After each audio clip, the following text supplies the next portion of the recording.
Multiply by 3 multiply by 3 multiply by 7 multiply by 7। अब ये हमने एक तरफ रूट लगाया यहाँ पर, तो दूसरी तरफ भी कैसे के लगाना जरूरी है। अब यहाँ जब रूट लग गया है तो जो पेयर बन रहे हैं वो देखते हैं, एक पेयर, दो पेयर, तीन पेयर। प्यारे बच्चों, जो पेयर बन जाते हैं वो ऑटोमेटिक रूट से बाहर आ जाते हैं। 5 का पेयर है 5 बाहर आ गया, 3 का पेयर है 3 बाहर आ गया, 7 का पेयर है 7 बाहर आ गया। अब root 11025 is equal to 5 multiply by 3 multiply by 7 is equal to 105। Question number 7 की जानिब से चलते हैं। क्वेश्चन नंबर 7 में पूछा गया in auditorium the number of row is equal to number of chair in each row if the capacity of the auditorium is 2025 find the number of chair in each row। तो यहाँ कहा गया है कि एक ऐसा ऑडिटोरियम है, ऐसा हॉल है जिसकी रो की तादाद चेयर की तादाद के बराबर है, यानी इसकी रो और कॉलम बराबर है। ये कॉलम कहलाएगा और ये रो कहलाएगी। तो यहाँ सॉल्यूशन करते हैं। Let the number of chair in each row be X, कि हम सपोज करते हैं कि हर रो में एक्स चेयर है, then the number of total chair X multiply by X is equal to X square. तो टोटल नंबर ऑफ चेयर कितनी हो जाएगी, एक्स स्क्वायर। अच्छा, यहाँ मौजूद बताया गया है कि जो टोटल कैपेसिटी है वो 2025 है। तो हर रो में कितनी चेयर होगी ये बता दिया है कि टोटल नंबर ऑफ चेयर हमारे पास 2025 है। ये इसकी कैपेसिटी है, इतनी गुंजाइश है। तो हर रो में कितनी चेयर होंगी, तो इसके लिए हमने 2025 का फैक्टराइज किया है, फैक्टर किया है ताकि हमें हर रो की तादाद मालूम हो जाए। पहले 5 से किया, फिर 5 से, फिर 3 से, फिर 3 से, फिर 3 से, फिर 3 से। तो फिर हमने यहाँ किया एक्स स्क्वायर इक्वल टू 2025। फिर ये जो हमारे पास 5 multiply by 5 multiply by 3 multiply by 3 multiply by 3 multiply by 3, ये हमारा इसका एक्स स्क्वायर के बराबर हो गया। अच्छा, अब एक्स स्क्वायर इसके बराबर है। अब हम देखते हैं कि ये हम पेयर निकाल लेते हैं। पेयर जो है हमारे पास इसका स्क्वायर आ जाएगा, क्योंकि ये पेयर यहाँ पर एक आ जाएगा, यहाँ पर भी एक आ जाएगा, यहाँ भी एक से गुना। यहाँ 5 का पेयर है तो 5 1 टाइम आएगा, 3 का पेयर है 3 टाइम आएगा, 3 का पेयर है 3 आ जाएगा, और यहाँ एक्स स्क्वायर भी ऑलरेडी खत्म हो जाएगा। तो x is equal to 5 multiply by 3 multiply by 3 is equal to 45। यानी हर रो में हमारे पास 45 चेयर है, तो 45 multiply by 45 is equal to 20। बच्चों, अब हम क्वेश्चन नंबर 8 की जानिब चलते हैं।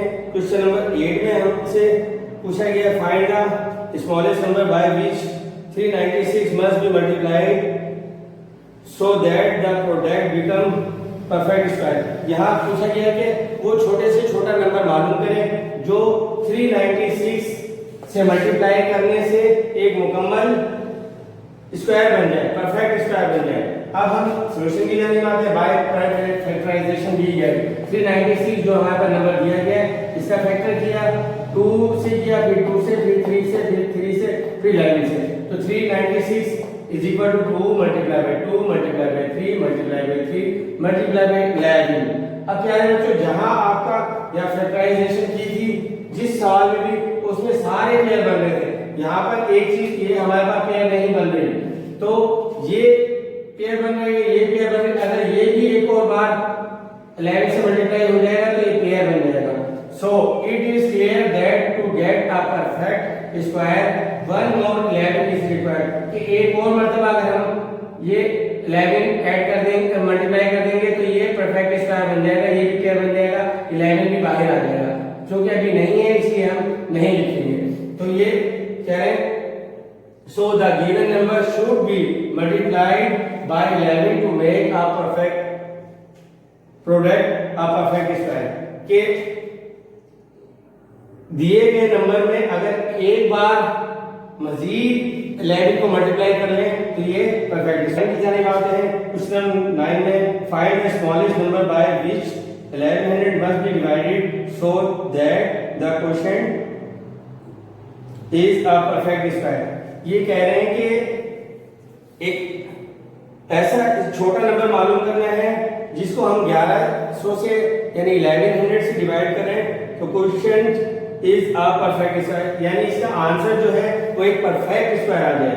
तो सबसे पहले हम देखते हैं 1100 में दिया गया है। 1100 को 1100 को हमने प्राइम फैक्टर के जरिए फैक्टराइज किया है, 2 से किया, 5 से किया, 5 से किया, 5 से किया, 11 से किया। अब ये हमारे पास 1100 is equal to 2 multiply by 2 multiply by 5 multiply by 5 multiply by 11। अब प्यारे बच्चों आपको बताया कि ये पेयर बन रहा है, ये पेयर बन रहा है और ये पेयर नहीं बन रहा। Here 2 and 5 occur is pair and 11 does not। यही बताया जा रहा है कि 2 और 5 पेयर बन रहे हैं और 11 नहीं है। Therefore 1100 must by 11, so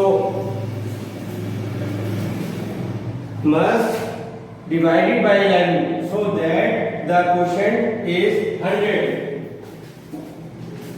must divided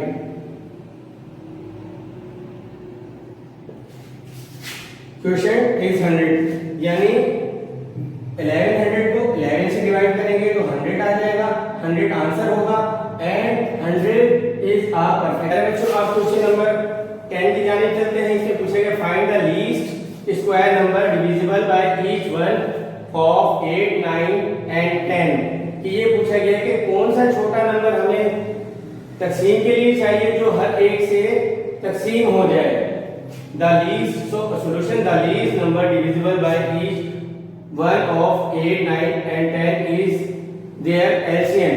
LCM के जरिए हम ये मालूम करेंगे। पहले इसका LCM लेंगे 8, 9 और 10 जो डिविजिबल है, जिनसे डिविजिबल करना है हमें, ठीक है। 2 4 जा 8, 9 चूंकि 2 टेबल में नहीं आता इसलिए हम 9 लिखेंगे, फिर 2 5 जा 10, तो ये हमारे पास 2 4 9 5 ये आ गया हमारा LCM।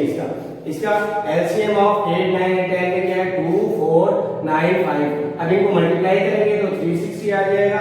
Bye prime factorization we get 360 को प्राइम फैक्टर के जरिए किया, पहले 2 से किया, फिर 2 से, फिर 2 से, फिर 3 से, फिर 3 से, फिर 5 से।